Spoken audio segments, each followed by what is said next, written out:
Cette vidéo va vous montrer comment obtenir une inégalité à partir d'un tableau de variation. Une inégalité est liée au signe d'une expression. Démontrer une inégalité revient donc à étudier le signe de la différence sur l'intervalle considéré.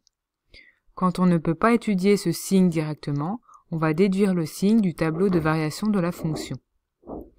Ici, nous souhaitons obtenir l'inégalité x au cube supérieure à 3x moins 2, ce qui revient à x au cube moins 3x plus 2, positif ou nul. On va donc étudier le signe de la fonction f de x égale x au cube moins 3x plus 2. Ce n'est pas une expression de signe connu. On va donc dresser le tableau de variation pour déduire le signe de cette fonction f.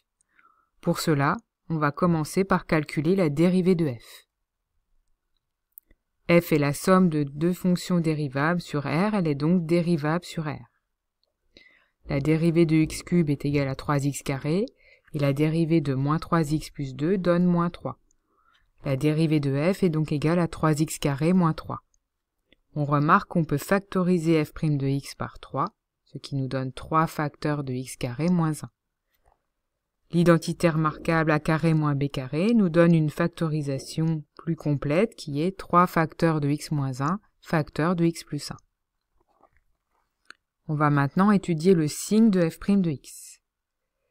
f' de x est un polynôme du second degré avec un a égale à 3 qui est positif. La factorisation nous donne les racines, qui sont les solutions de l'équation produit nul, 3 facteurs de x moins 1, facteur de x plus 1 égale à 0. En résolvant cette équation, nous obtenons donc les deux racines, 1 et moins 1.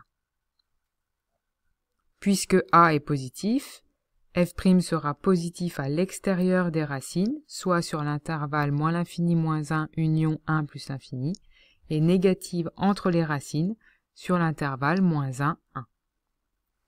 On va ensuite dresser le tableau de variation sur l'intervalle moins 2 plus l'infini, l'intervalle souhaité.